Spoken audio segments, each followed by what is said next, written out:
I noticed it on one of my videos about the latest update on the no blood doctrine, where the governing body says you can now store your own blood. I don't know what's going on there.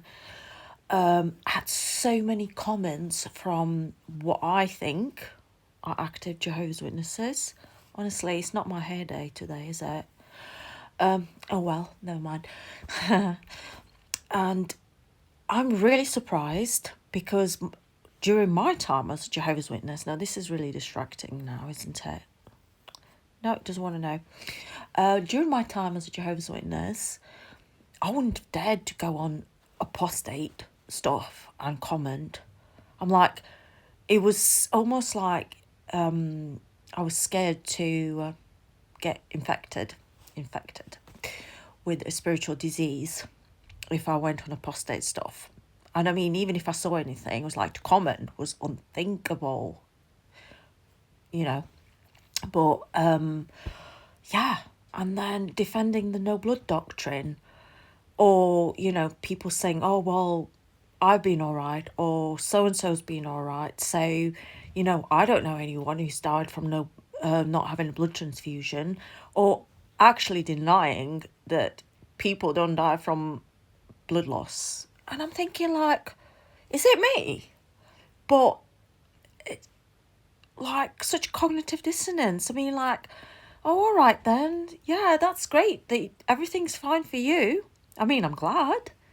But, until you're in that situation and you've either been in an accident or, let's say, childbirth, like it happened to me, and suddenly something goes wrong and you have minutes, right? There's no time to prepare, no time to donate your own blood, no time for cell salvage, no time for whatever else there is.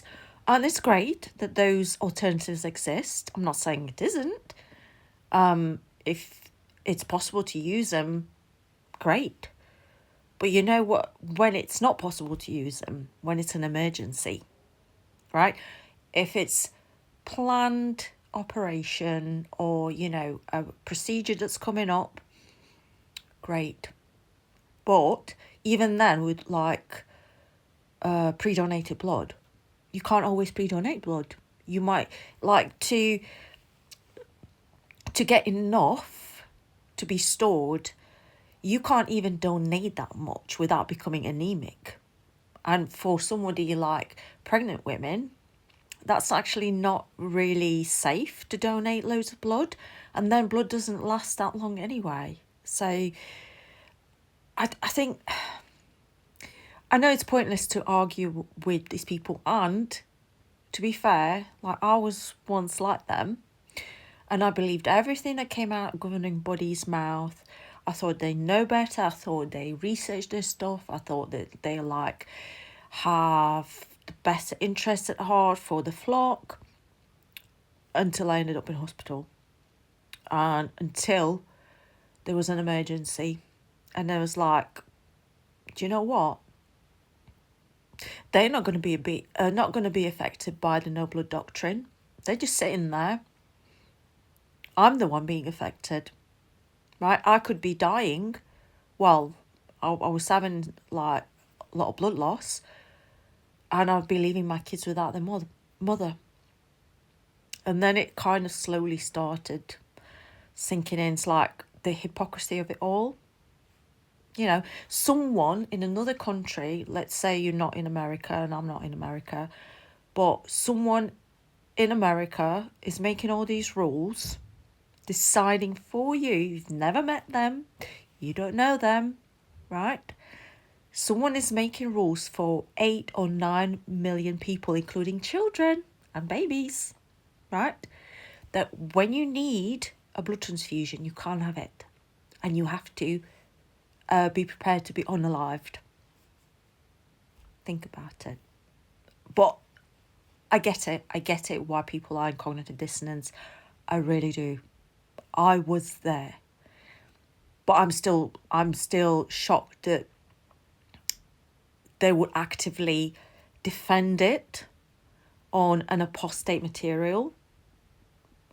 And it's like, okay, you're okay for now, you're fine now, but wait till you're in an emergency. If you've had an accident or there's severe blood loss that can't be stopped, no cell salvage, no pre-donated blood, what are you going to do then?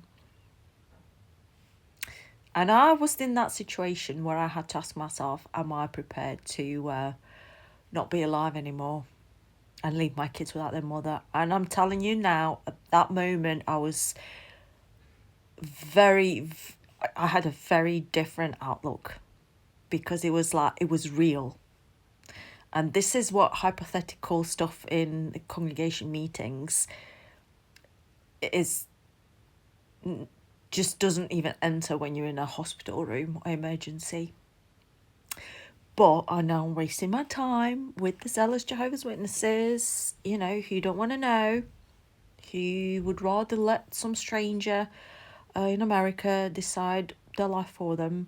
Been there, done that, got the t-shirt. But yeah, it's sad. But